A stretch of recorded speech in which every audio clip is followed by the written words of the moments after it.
생각하면 하나님께 감사하게 되고 사람에게는 자랑하게 되는 교회. 그 교회가 어느 교회입니까? 은혜양의 교회 되기를 원합니다. 근데 그 모델은 누구냐면 데살로니가 교회예요. 데살로니가 교회. 7월 1일부터 우리가 GT가 이제 데살로니가 후서가 시작이 됐습니다. 데살로니가 후서. 그래서 여러분 말씀을 잘 묵상해 나갈 수 있기를 축복해요. 자신의 신앙은요, 사실은 누가 지켜줄 수 있는 게 아니에요. 목회자는, 교회는 여러분의 신앙을 지킬 수 있게끔 돕는 역할을 하고요. 사실상 내 믿음은 누가 지킵니까? 나 자신이 지키질 않으면 누가 내 믿음을 지켜줍니까? 나중에 주님 앞에서 저를 원망해도 결국에 손해보는 거, 지옥에 가는 거는 믿음 없는 사람들이잖아요. 그래서 여러분들이 여러분 각자의 믿음을 잘 지키기를 원합니다. 그리고 필요한 부분이 있다면 요청하세요. 최대한 도울게요. 그게 저의 사명이겠죠.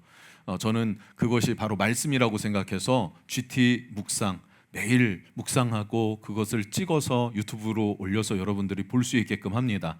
여러분들이 그것을 꼭 보세요. 요즘에 댓글들이 많아졌어요. 이렇게 아멘, 아멘 이렇게 댓글이 되게 많아졌어요. 5명 막 이렇게까지도 댓글이 달려요. 너무 감사합니다. 동참해 주십시오. 함께 합시다.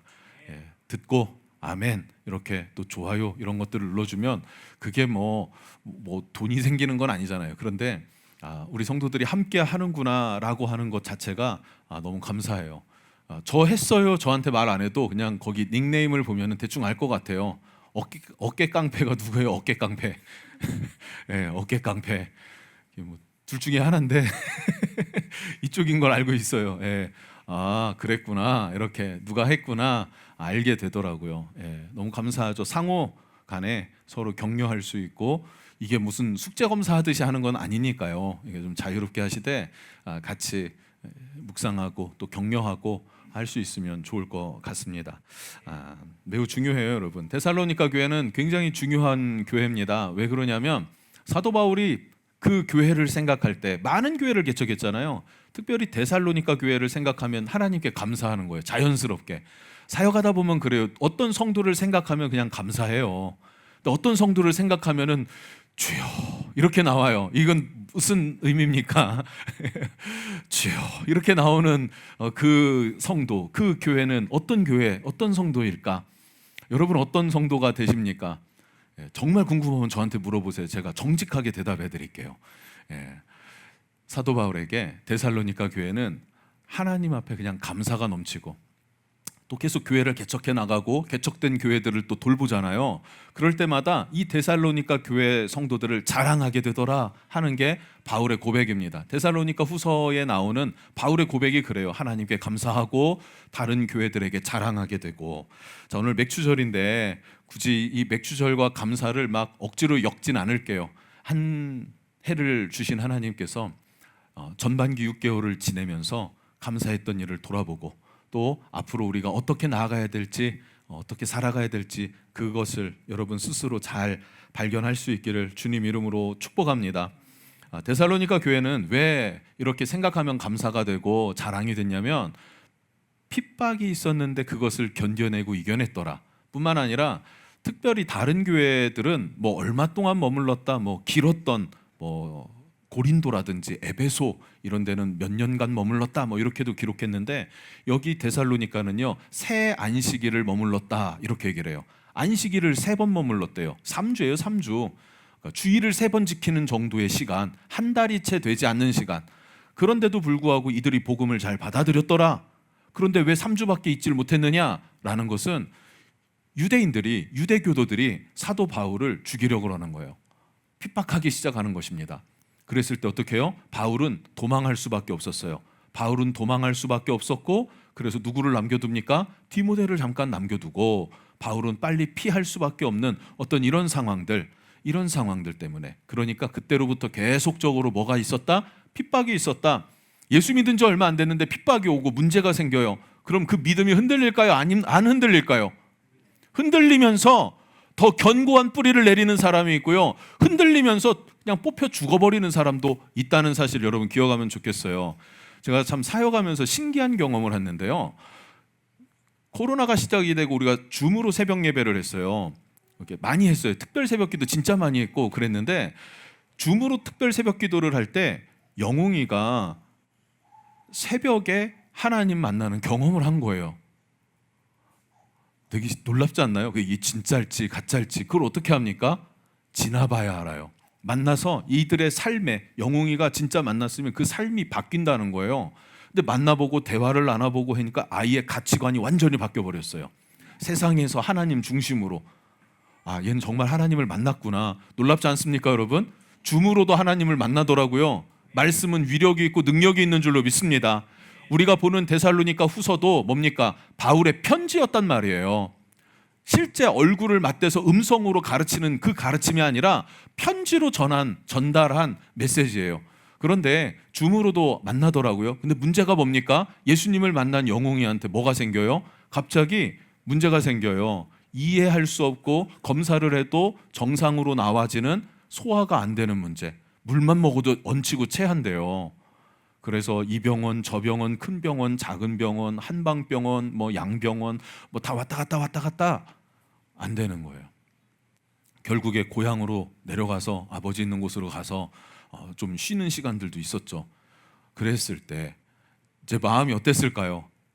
하나님 하필이면 이때, 하나님 하필이면 이때, 주님 만난 이때 이런 생각이 들더라고요. 근데 놀라웠던 게 뭡니까? 그 고난의 시간을 수년을 지나면서 지금은 많이 좋아졌잖아요. 그런데 그 지나면서 아이의 믿음이 약해지지 않더란 말이죠. 견고해졌단 말이에요. 할렐루야. 그러면 이 믿음은 어떤 믿음이었습니까? 진짜 믿음이었다라는 거. 진짜 믿음이었다. 매우 중요합니다. 그래서 이 데살로니가 교회도 마찬가지로 고난과 핍박이 시작이 됐는데 믿음이 약해지지 않았대요. 그리고 서로 사랑하게 되고 소망 가운데 거하면서 인내했다라고 말하고 있습니다. 그래서 사도 바울은 다른 성경에서 뭐라 그래요?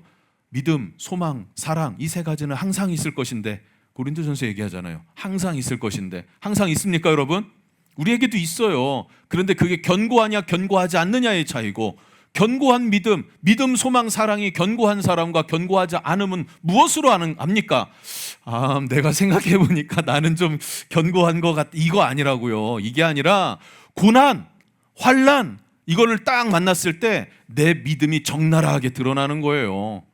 평상시는 모릅니다. 문제가 생겼을 때 내 믿음이 있냐 없냐, 한없이 깃털처럼 가벼운 믿음이냐 아니면 묵직한 믿음이 있느냐, 이거는 고난이 닥쳤을 때 알게 된다는 사실입니다. 이걸 잘 기억하시길 주님 이름으로 축복합니다. 오늘 말씀을 보면요, 그럼 데살로니가 교회에 무엇을 사도 바울이 자랑했냐? 오늘 3절 4절입니다. 이게 되게 중요한데, 형제들아 우리가 너희를 위하여 항상 하나님께 감사할지니 뭘 감사하나? 이것이 당연함은 너희의 믿음이 더욱 자라고. 이게 당연하다. 왜냐하면 너희 믿음이 자라니까. 환난과 핍박 중에 뭐가 자라요? 믿음이 자라니까 감사하죠. 할렐루야. 환난과 핍박 중에 믿음이 자라면 저는 감사해요. 할렐루야.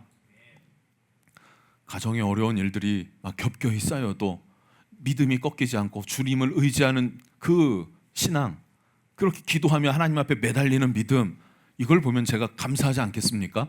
바울이 그 마음이었겠구나 하는 생각을 합니다. 또 두 번째는 무엇입니까? 너희가 다 각기 서로 사랑함이 풍성함이니. 사랑이 뭐라고요? 풍성해졌다. 서로 사랑이 풍성해졌대요. 여러분 삶에 사랑이 풍성해지길 주님 이름으로 축복합니다. 쉽지는 않아요. 이거 평상시에 좋은 일만 생겼을 때는 쉽지만 어떻게 인생에 다 좋은 일만 있습니까? 풍파가 찾아올 때도 서로 사랑함이 풍성한 것은 어렵더라. 4절, 그러므로 너희가 견디고 있는 모든 박해와 환난 중에서 너희 인내와 믿음으로 말미암아. 감사한데요, 인내와 믿음. 인내는 무엇으로 인한 인내입니까? 소망으로 인한 인내예요. 그거는 그냥 갖다 붙이는 게 아니라 데살로니가 전서에서 이미 그렇게 얘기를 합니다. 1장 3절 다 같이 읽어볼게요. 시작. 너희 믿음의 역사와 사랑의 수고와 우리 주 예수 그리스도에 대한 소망의 인내를 우리 하나님 아버지 앞에서 끊임없이 기억함이니. 아멘. 믿음의 역사, 사랑의 수고, 그 다음에 소망의 인내라고 말해요. 소망의 인내. 소망하니까 인내하게 되더라. 그러니까 데살로니가 교회는 믿음과 소망과 사랑이 항상 있었다. 있었을 뿐 아니라 그것을 빼앗아 가려는 자들이 있었지만 그럼에도 불구하고 흔들리지 않고 어떻게 해요? 더 자라나고 풍성해지고 인내하고 있었다. 그래서 감사한다. 이렇게 얘기를 합니다. 오늘 이 믿음, 소망, 사랑에 대해서 나누겠습니다. 이 세 가지가 우리에게 있을지어다. 여러분 심령 안에 있기를 주님 이름으로 축복합니다. 첫 번째는 너희 믿음이 더욱 자라고 그래요. 이게 복음의 능력이에요. 핍박이 왔다고 쓰러지는 것은 복음의 능력이 아닙니다. 복음이 없는 거예요. 복음이 있으면요, 핍박과 환난 중에도 뭐라고요? 이겨낼 수 있는 힘을 주십니다. 이겨낼 힘을 주십니다. 주님이 이겨낼 힘을 주세요. 어떤 환난도 어떤 고난도 이겨낼 힘을 줍니다. 매우 중요해요. 우리가 생각할 때 믿음이 자란다. 언제 믿음이 자랍니까? 언제 믿음이 자라요? 우리 이렇게 생각해요. 헌신하고 충성하고 봉사하고 충성합니다. 그러면 하나님이 무엇 해줄까요? 우리에게 무엇을 주실까요? 복을 주시죠. 그럼 우리 믿음이 자랍니다 라고 생각해요. 맞아요? 틀려요? 한번 삶을 돌아보세요. 믿음이 언제 자랐는지를. 그래서 믿음이 자라지는 않습니다. 사울왕 같은 경우를 볼까요? 하나님 앞에 충성하고 신실한 자로 선택받았어요. 그래서 기름 부음 받았어요. 잘 됐죠? 그러니까 그의 믿음이 어떻게 돼요? 인본주의로 변질되더라는 거예요. 반면에 다윗은 어떻게 됩니까? 하나님 앞에 선택받고 기름 부음 받았어요. 그랬더니 뭐 합니까? 그 뒤로 헌신 충성했잖아요. 골리앗과 싸우고 뭐 전쟁에서 이기고. 그랬더니 그 결과가 뭐예요? 헌신하고 충성한 결과가 사울이 죽이려고 하니까 10년 세월을 광야에서 피난하고 블레셋으로 도망하는 그런 광야 같은 인생을 살게 되더란 말이에요. 그러나 그 광야길을 통과하고 나니까 다윗이 다윗된 것 아닙니까? 다윗의 믿음이 견고해지는 거 아닙니까? 순전해지는 것 아닙니까? 순도 100%가 되나요? 순금이 되는 거 아니에요? 순금? 순금이야? 좋겠다. 아니야? 조으로. 순금. 이게 똑같은 뭐 팔에 이렇게 반짝반짝 차고 있어도 얘가 13K도 있나요? 14K요? 14K이면 좋겠어요. 24K이면 좋겠어요. 당연하죠. 우리 믿음이 그게 정하는 거예요. 이게 우리의 순도, 믿음의 순도를 정하는 거. 그건 뭐가 정하냐? 고난이 정해주는 겁니다. 고난이. 문제, 삶의 문제가 찾아왔을 때 내 믿음의 순도를 높일 기회인 거예요. 여러분 이걸 잘 기억하길 축복해요. 성도는요, 성도의 믿음은 환난을 먹고 자랍니다. 믿음은 환난을 먹고 자라요. 평안할 때 믿음이 자라는 게 아니에요. 우리는 평안하고 축복해주면 잘 믿을 것 같고 아니라니까요. 환난과 고난 중에 그것을 견뎌낼 때, 이겨낼 때, 지그시 그 자리를 묵묵히 지켜나갈 때 하나님께서 뭘 주십니까? 은혜를 주시고 평강을 주시고 우리의 믿음의 성장을 주시는 거예요. 믿음의 성장은 인내에서 나옵니다. 오래 참음에서 나옵니다. 그러면서 믿음이 자라더라 하는 것을 성경은 말해주고 있어요. 매우 중요해요, 여러분. 그렇게 믿음으로 이겨낼 때 사람들이 뭐라 그래요? 간증이라 그러죠. 간증. 다니엘 기도에 우리도 여러분도 뭐 간증의 주인공이 됩시다 뭐 이런 거 막 하잖아요. 다니엘 기도에 시작하면 이거 되세요 해갖고 되는 게 아니라 고난을 통과할 때 어떻게 통과하느냐에 따라서 여러분의 믿음의 간증이 나올 수도 있고 폭망이 나올 수도 있는 거예요. 할렐루야. 여러분 믿음이 자랄 수 있기를 축복합니다. 두 번째는 서로 사랑함이 풍성해졌다라 그래요. 서로 사랑이 풍성해졌다. 사랑은 누구랑 하는 거예요? 서로 하는 거예요. 서로 간에.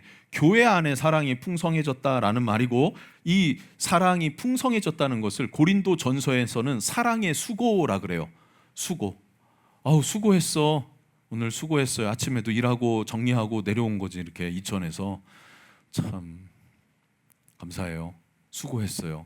그런데 이 수고라는 단어는요, 수고했어, 고생했어 이런 의미는 아닙니다.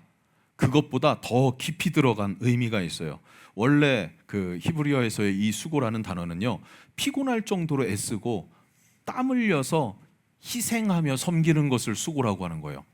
희생적으로 섬기는 것을 수고라고 하는 거예요. 희생적으로 섬기는 것. 희생. 열심히 하는 거, 힘든 거를 뛰어넘어서 희생하는 거. 그게 사랑의 수고라고요. 누구를 위해서 사랑의 수고를 합니까? 서로를 위해서라잖아요. 서로를. 뭐라 그래요? 여기에 감사할지니 너희 믿음이 더욱 자라고 각기 서로 사랑함이 풍성함이니. 교회 안에 서로를 위해 내가 희생하면서 섬길 줄 아는 마음이 데살로니가 교회에 있었다는 거예요. 이게 사랑의 수고라는 거예요. 할렐루야. 매우 중요한 부분입니다. 이걸 데살로니가 전서에서 4장 9절 10절에 이렇게 말하고 있는데 한번 읽어볼게요. 중요합니다. 시작.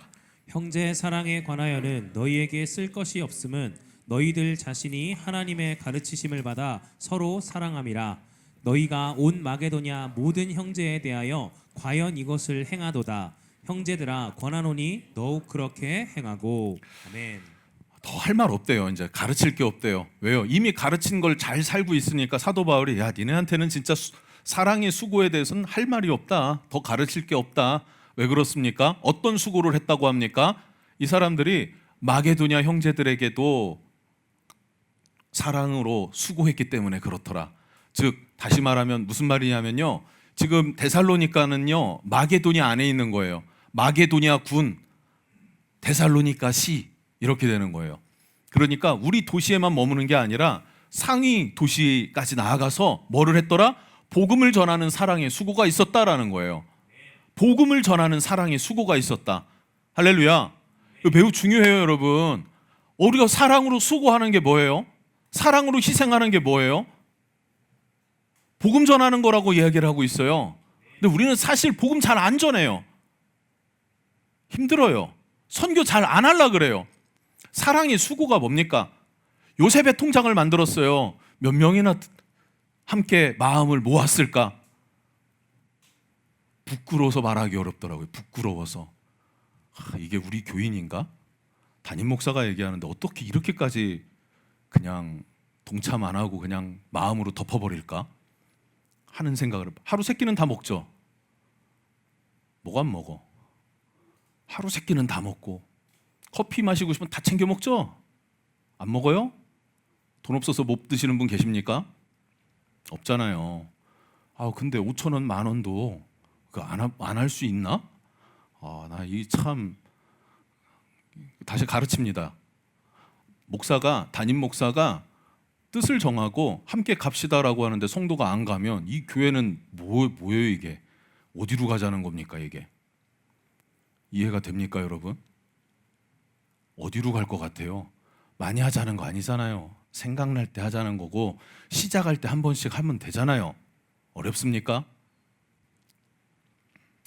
하십시오. 하세요. 많이 하라는 거 아니고요. 아니 강제적으로라도 돈 10,000원 하는 거 그거 부담스럽습니까 그렇게? 만약에 정말 부담스럽고 시험 들 것 같으면 이야기하세요. 제가 따로 이야기하겠습니다.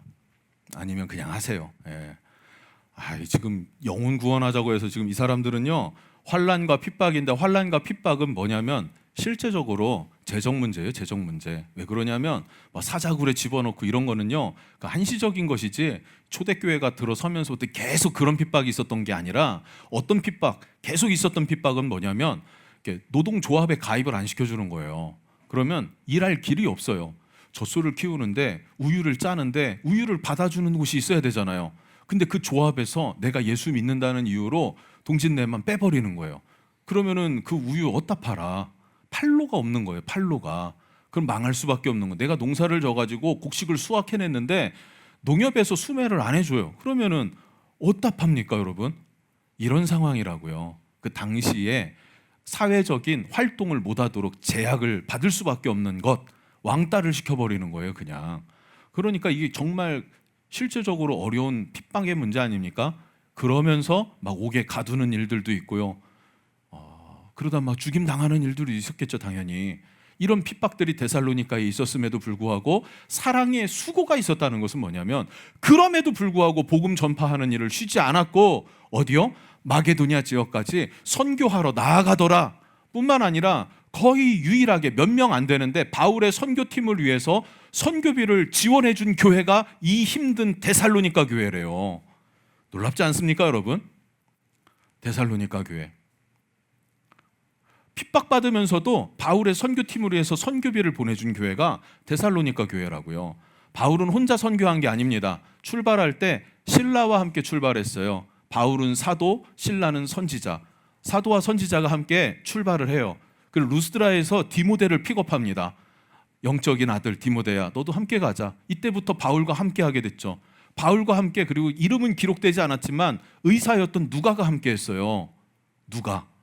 이 누가가 함께하면서 바울의 몸을 돌봐줬죠. 몸이 안 좋으니까 건강을 돌봐주면서, 그리고 의사니까 얼마나 치밀하겠어요. 치밀하고 사실적으로 그 상황들을 기록한 것이 사도행전, 누가복음이지 않습니까? 누가 최소한 4명, 학자들은 뭐 보통 7, 8명 이 정도 함께 했을 것이다 라고 추정합니다.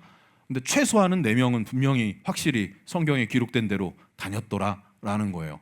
그러면 4명이 이동하고 먹고 자고 또 복음을 전하면 또 이동하고, 이 비용을 어디서 충당합니까? 때로는 벌어서 쓴 데도 있었죠. 이 데살로니가에 있을 때도 친히 벌어서 쓰는 모습을 보여줬어요. 그들에게 가르치기 위해서. 그러나 대부분 많은 경우에는 후원을 받아서, 헌금을 받아서 했어요. 그런데 가진 사람들이 후원하는 게 아니라 사랑이 있는 사람, 그리스도의 사랑이 있는 사람이 후원하는 거예요. 사역을 하다 보면은 정말 많이 경험합니다. 좀 가진 사람이 하겠지. 그런 일 없어요. 믿음 있는 사람이 헌금하는 거고 헌신하는 거고 함께하는 거예요. 교회는 그렇게 세워지는 것입니다. 바울은 가는 도시마다 교회를 세울 수 있었던 이유가 무엇입니까? 그 선교팀이 함께 사역할 수 있도록 중보하여 기도해 주는 건 3장에 나오거든요. 3장에 그렇게 중보하여 기도해 주었기 때문에. 두 번째는 뭡니까? 재정적으로 지원해 주었기 때문에. 할렐루야. 이 일에 우리 함께 힘쓸 수 있는 교회가 되기를 주님 이름으로 축복합니다. 마지막 3번째는요, 소망의 인내입니다. 소망의 인내. 소망의 인내. 환난 중에 인내함을 전서에서는요, 소망의 인내. 무엇을 소망했나요? 그러면요, 예수님의 재림을 소망합니다. 여러분, 예수님의 재림을 소망하십니까? 이건 매우 중요해요. 제가 재림이란 단어를 잘 안 썼어요. 한참 동안 생각해 보니까. 왜 안 썼냐면 이단들이 이런 단어들을 많이 써서 재림이란 단어보다 다시 오실 예수님 이런 표현을 많이 했습니다. 다시 오실 주님, 다시 오신다 약속했다, 이런 이야기들을 많이 했던 것 같습니다. 그런데 분명한 건 뭐냐면, 우리가 기억해야 될 건 뭐냐면 예수님 재림입니다. 다시 오신다는 거예요. 할렐루야. 다시 오신다는 거예요. 이게 소망이 됐다라고 말해요. 데살로니가 전서 1장 10절입니다. 읽어볼까요? 시작.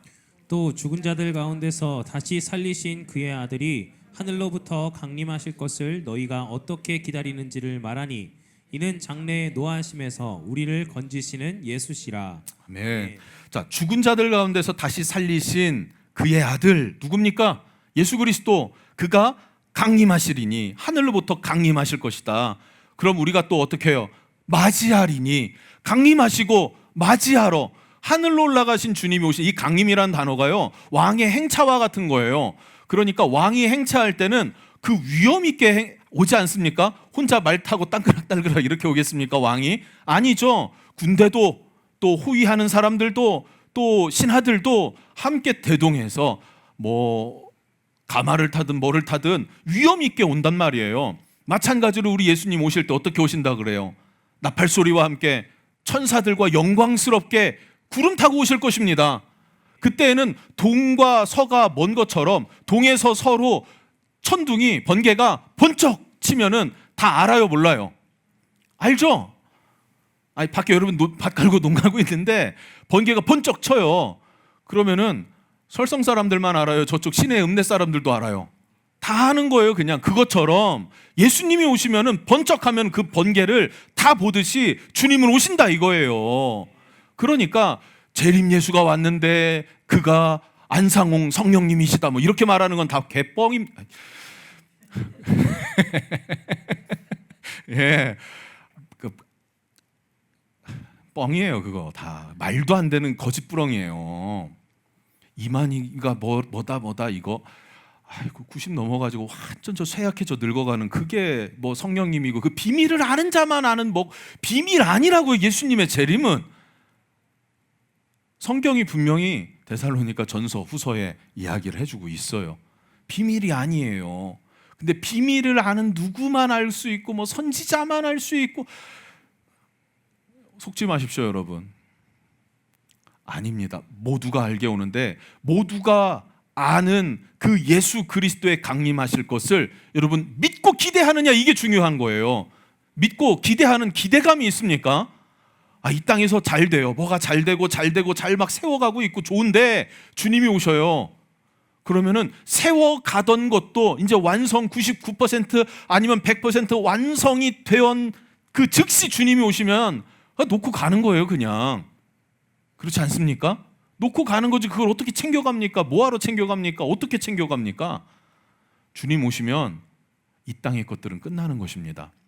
그러면 주님이 오시면 일어나는 일들이 뭔지 아십니까? 핍박하는 자들이 있어요. 박해하는 자들이 있어요. 그들은 하나님께서 공평과 정의로 심판하실 것입니다.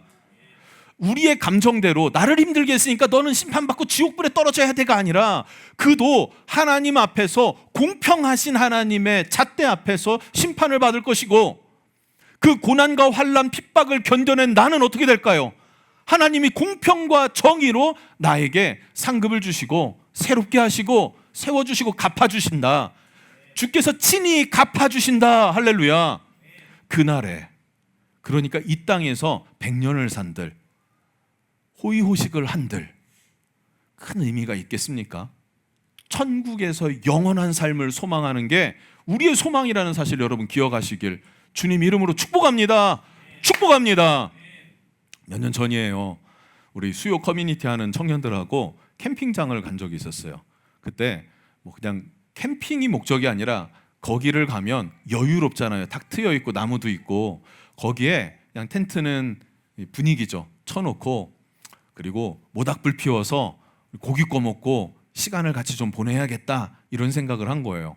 갔는데 텐트가 우리가 쳐놓은 텐트가 그렇게 초라할 수가 없는 거예요. 작은 거 요만한 거, 그것도 오래돼가지고 당근에서 그냥 대충 산 거 2만 원짜리 중고로, 그거를 이렇게 쳐놨거든요. 근데 하필이면 그날에 바람이 엄청 세게 부는 거예요. 바람이 엄청 세게 부는 거예요. 근데 또 거기 이제 물건은 펴놓고 했는데, 타프도 쳐놓고 하긴 했는데 타프는 찢어지고 바람에 텐트 모기장 찢어지고 이렇게 된 거예요. 그러니 거기 이렇게 오손도손 모여서 우리끼리 이러고 있는데, 지나가는 사람들이 볼 때마다 우리는요, 그 사이트 하나를 얻어서 거기서 고기 구워 먹는 노숙자 노숙자예요. 그냥 노숙자. 지나가는 사람들마다 다 안쓰럽게 쳐다봐요. 그도 그럴 것이, 그들을 텐트는요, 야, 저게 텐트인지 집인지 모를 정도로 견고하고 단단해요. 이렇게 해갖고 검색을 해보니까 막 200만 원, 야 무슨 텐트가 200만 원이야? 막 이러고, 우리 2만 원인데 막 이런 분위기였다니까요. 그런데 한번 생각해 보세요. 그 상황에서 제가 마음이, 자존감이 땅에 툭 떨어졌을까요? 안 떨어졌을까요? 그날 되게 추웠어요. 이게 먹는 것도 그을렸는데 안 익은 것 같은 돼지고기 그냥 막 씹었어요. 여러분, 자존감이 떨어질까요? 안 떨어질까요? 내가 초라해 보일까요? 안 초라해 보일까요? 안 그래요. 안 그래. 그날 하루인데 뭐 집에 가면 따스물 나오고 옷 갈아입고 뜨신 방에서 자면 되잖아요. 그러니까 하루 텐트 초라하다고 창피한 게 아니더라고요. 이 땅에서 100년이 영원한 하나님 나라와 견주어 보세요. 비교해 보세요. 그 나라에서의 상급은 영원합니다. 이 땅에서의 상급은요, 잠깐이에요. 무엇을 위해 살 것인가? 어디에 소망을 둘 것인가? 하나님 나라, 다시 오실 예수 그리스도, 그분의 뜻에 소망을 두고 그분의 뜻을 위해 살아갈 것인가? 이 땅을 소망을 두고 이 땅에서 몸부림치면서 나 잘난 맛, 큰 집, 5000cc 차, 뭐 그런 거 있는지 없는지 모르겠지만 있겠지 뭐. 그런 거, 그런 게 인생의 목표고 목적일까? 다 지나가는 거 아닙니까? 차가요 10년이 넘으니까 이제 엔진 소리가 바뀌더라고요. 이 타이밍에 우리 전도사님이 이제 곧 새 차가 나온대요. 쌩쌩한 엔진 소리가 나오겠죠. 부러울까요? 안 부러울까요? 안 부러워요. 어차피 그 차도 10년 후면은 내 엔진 소리 똑같이 날걸요. 이 땅에 거 그런 거 중요한 게 아니라고요. 그러니까 안 중요한 건 아니에요. 왜냐하면 좀 잘 입고 다니세요. 깔끔하게. 좋은 차도 타세요. 예, 괜찮습니다. 근데 인생의 목적을 거기에 두지 말라는 거지. 소망이 거기에 있는 게 아니라는 거예요. 여러분 좋은 차도 타고 돈도 많이 벌고 좋은 집에서 사고 여러분 좀 비싼 것도 많이 드세요. 괜찮아요. 그런데 소망을 거기에 두지 말라는 거예요. 여러분의 소망은 하늘에 있습니다. 하나님 나라에 있어야 합니다. 성도들이 소망을 하나님 나라에 두었기 때문에 현재의 고난을 인내할 수 있는 거예요. 고난에 대해서 한 번 더 이야기를 할 수밖에 없어요, 여러분. 사도 바울은 왜 바울만 사도 바울이라고 합니까? 사도 베드로, 사도 요한, 사도 야고보, 이거 들어보긴 했지만 자주 듣는 얘기는 아니죠. 야고보가, 바울이, 아니 베드로가, 요한이 이렇게 말하지 사도 요한, 사도 바울, 뭐 사도 야고보 뭐 이렇게 표현 잘 합니까? 그렇게 많이 안 하잖아요. 그러니까 예수님의 동생 야고보, 그다음에 사도 제자 야고보, 이름이 이제 동명이니까 그냥 좀 구분하기 위해서 라고 하지만 장로 야고보, 뭐 사도 야고보 이렇게 부를 수는 있어요. 그러나 사도 바울처럼 이름이 쩍 달라붙는 이름은 없지 않습니까? 어릴 적에 주일학교 때 교회 학교에서 우리 교회 학교 선생님이 퀴즈를 냈어요. 바울의 옛날 이름이 뭘까요? 그러나 저는 어릴 때부터 엄마 따라서 구역 예배까지 다 드렸던 아이로서 충분히 알고 있었어요. 바울의 옛 이름은 사도였습니다. 이렇게 사도 바울 하니까 사도, 그러니까 선생님이 당황하면서 아니 그건 아닌데 하면서 설명을 해줬어요. 사도 바울은 그 이름이 짝짝짝 붙는 거 아닙니까? 저는 초등학교 때요 전두환 대통령이 그냥 전두환이 이름인 줄 몰랐어요. 초등학교도 아니 되게 어릴 때니까요. 그래갖고 노태우가 대통령 됐을 때 이제 노태우 엄마한테 그래서 엄마한테 이제 노태우 대통령이 전두환 대통령 되는 거예요? 이렇게 얘기했던 기억이 있어요. 그게 이제 고유명사로 내가 인식하듯이 왜 사도 바울에게만 사도가 붙냐 이거예요. 왜 사도 바울에게만 사도가 붙냐? 사도성에 대한 논쟁이 있었기 때문에 그렇습니다. 사도, 어포스틀, 보내심 받았다 이거는 하나님, 예수 그리스도께로부터 보냄받은 자가 사도예요. 근데 사도 바울은 자기가 왜 사도라고 주장하냐면 다메섹 도상에서 핍박자가 예수 만나고 나서 예수를 전하는 자로 보냄받았잖아요. 이방인의 사도로 부르심 받았다라는 말은 하나님 예수님께서 이방인의 사도로 보내셨다라는 의미잖아요. 그래서 사도 바울, 그래서 그 사도에 대한 내가 사도가 된 것에 대한 증거를 말할 때 이렇게 말합니다. 자신을 변호하는 거예요. 내가 왜 사도인지 변호하는 거예요. 고린도서 12장 12절에 사도의 표가 된 것은 내가 너희 가운데 모든 참음과 표적과 기사와 능력을 행한 것이라. 자, 사도의 능력, 사도의 어떤 그 증거 중에 어떤 것들이 있냐면 표적, 기사, 능력이 있는데 표적, 기사, 능력 앞에 가장 첫 번째로 중요한 덕목이 뭡니까? 오래 참음이에요. 인내라고요, 인내. 인내는 무엇입니까? 성령의 열매입니다. 성령의 열매가 인내예요. 이 인내는 쉽게 얻어지는 것이 아니라 믿음의 사람들이 고난 가운데, 환난 가운데, 어려움 속에 이해할 수 없는 상황 속에서 뭐 하는 거예요? 견디고 오래 참는 것, 인내하는 것. 고난이 없는데 인내가 됩니까? 나 너무 기쁜데 이게 뭘 인내해요? 어려운 걸 인내하는 거예요. 이때 우리가 무엇을 알 수 있습니까? 내 믿음의 무게를 다룰 수 있다라는 거예요. 그게 5절이고 5절부터 시작되는 내용입니다. 여러분의 믿음은 얼마입니까? 무게는 어느 정도 나가십니까?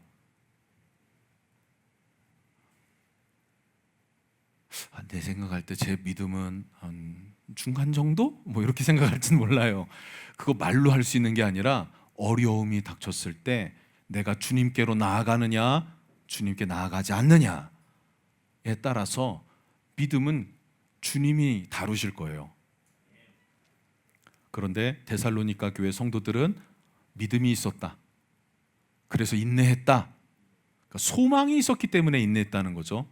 재림의 소망이 있었기 때문에, 그것을 믿었기 때문에 인내할 수 있었다. 소망의 인내가 있기를 주님 이름으로 축복합니다.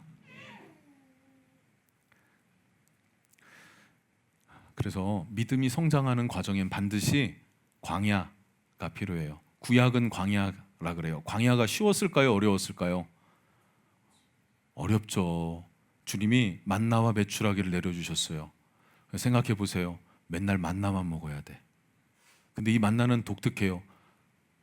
그냥 먹어도 되고 볶아 먹어도 되고 찢어 먹어도 되고 쪄서 먹어도 되고 빻아서 뭐 다른 거 만들어 먹어도 되고, 그래도 만나예요. 그것만 먹고 살 수 있겠어? 어렵다고요. 그럼 뭐 해야 돼요? 동진 그럼 뭐 해야 돼? 어떻게 해야 돼? 인내해야 돼. 소 잡는 게 아니야. 바로 잡는 게 아니라 인내할 때는 인내해야 해요. 이스라엘은 광야를 인내했다니까요. 옷이 헤어지지 않고 신발이 닳지 않았다. 와, 감사하죠. 근데 여러분 스타일 있지 않습니까? 오늘은 유독 타이를 메고 싶더라고요. 더 더워지면 못할 것 같으니까 이걸 입고 싶었어요. 다음 주에는 티셔츠 입고 할 거예요. 내 스타일이에요. 근데 주구장창 이것만 교복처럼 입으라 그러면 좋을까요? 싫을까요? 좋을까요? 싫을까요? 집사님 앞으로 여름 내내 노란 옷만 입고 오세요. 그럼 좋아요? 싫어요? 얘네도 힘들었다고요. 광야 지날 때 신발과 옷이 헤어지지 않는 건 감사하지만 늘상 그거야. 힘들다고요. 근데 뭐 하는 거예요? 견디고 지그시 나아가는 게 믿음입니다. 이 믿음 여러분 안에 있길 주님 이름으로 축복합니다. 소망에 있네. 이것을 신약 교회에서는 무엇으로 찾아왔냐면, 광야가 신약 교회에서는 핍박과 환란으로 찾아왔어요. 현재 우리에게는 무엇으로 찾아옵니까? 부유함 속에 내가 누릴 수 있는 많은 것들이 있지 않습니까? 누릴 수 있는 많은 것들. 시간만 주어지면 우리 다 누릴 수 있는 것 아닙니까? 그죠? 7월 17일 요 어간을 보니까 이렇게 금 쉬고 월요일도 빨간 날이던데? 임시 휴일? 이런 거던데? 혹시 보셨나요? 7월 17일이 제헌절이고 20일이 아니네. 광복절 8월인가? 네, 뭘 잘못 봤네요. 제가 죄송합니다. 1부 때 설교 잘못했는데 어떻게 잘못했지? 잘 모르겠네. 네, 어쨌든 자, 여러분 예를 들어서 금, 토, 주일, 월요일까지 빨간 날이라고 가정해 봅시다. 그런 날은 올해 없으니까 가정해 봐요. 금, 토, 주일, 월요일, 금, 토, 일, 월 4일 쉬어요. 그러면 4일 동안 3박 4일로 어디 갔다 올 수 있죠? 시간이 주어졌어요. 그러면 1인 갈 수 있겠어요? 없겠어요? 갈 수 있죠. 돈 없어서 못 가는 사람이 많지는 않아. 있죠. 있긴 있는데 많지는 않더라고요. 돈보다 뭐가 없어서 못 가요? 시간. 근데 그 시간이 주일이랑 겹쳤어. 그러면은 갈까요? 안 갈까요? 선택을 해야 돼요. 여기서 뭐가 필요하다? 인내, 오래 참음. 하나님 나라의 소망을 두고 그 나라를 위해서 살기 때문에 인내할 줄 아는 게 필요해. 그래야 헌신이 되고 사랑이 수고가 되고 믿음이 되고 소망이 되고 되는 거 아닙니까? 믿음이 자라야죠. 믿음이. 그런데 믿음이 자라야 되는데 이거 조금 그러면은 그럼 거기 갈까? 저기 조금 저기 갈까? 믿음이 어디 있어요? 그러면 한없이 가볍죠. 깃털처럼 가벼운 믿음. 그러지 않기를 원합니다. 쉬지 말라는 게 아니에요. 지환이가 그랬대요. 주일날 어디 좀 가자 그랬대요. 가족들끼리. 그래서 그 엄마가 그랬대요. 지환아, 주일날은 교회 가야지, 예배 드려야지. 그랬더니 왜요? 목사님도 주일날 휴가 갔던데? 이렇게 얘기를 했대요. 제가 주일날 한 번을 쉬어서 휴가를 갑니다. 일부러 의도적으로. 그래서 다른 교회에서 예배를 드려봅니다. 그러면 또 다른 영적인 것들을 느끼기도 하고 하니까 제가 쉰다고 해서 예배 안 드린 적 없습니다. 믿어주십시오. 네. 여러분 똑같은 지환이 같은 생각을 하고 있진 않죠. 지환이 6살입니다. 6살의 생각 갖고 있는 분 있으면은 제가 참 상담하기도 싫습니다. 우리 전도사님하고 상담하십시오. 예. 무슨 말인지 이해가 되시죠? 쉼을 갖지 말라는 게 아니에요. 지난주에는 쉼이 필요하다고 했어요. 그렇죠? 쉼이 필요하다고 했어요. 그런데 쉬지 말라는 얘기가 아니라 우선순위에 있어서 주님 안에 있는 것, 이거 매우 중요하다는 것이죠. 정리하겠습니다, 여러분. 우리 소망은요, 재림 예수입니다. 다시 오실 예수님께 소망을 두셔야만 합니다. 그 은혜가 있기를 여러분 예수님 이름으로 축복합니다. 애기 낑낑거리는 거 괜찮아요. 듣기 좋은 소리예요. 예. 요즘 우리 지방에 보면요, 애기가 없어서 문제예요. 점점점 이렇게 뭐라고 하죠? 영아부, 유아부, 유년부, 초등부 이렇게 점점점 없어지는 시대에 우리는 계속 이제 생기는 시대가 됐어요. 할렐루야. 예. 괜찮아요. 아직 돌도 안 됐는데 당연히 낑낑거려야지. 예. 주님의 은혜가 있어서 믿음, 소망, 사랑이 항상 자라고 풍성해지고 인내할 수 있는 그런 우리 은혜향의 교회 되어져서 하나님 앞에 칭찬이 되고 자랑이 되고 감사가 되는 그런 교회 되길 원합니다. 우리 교회 이렇게 됐으면 좋겠어요. 좀 한 마음으로 뭉쳤으면 좋겠어요. 뭉칠 수 있는 사람들은 누군가? 이들과 어떻게 무엇부터 시작해야 될까? 하나씩 하나씩 세워나갈 수 있기를 원합니다.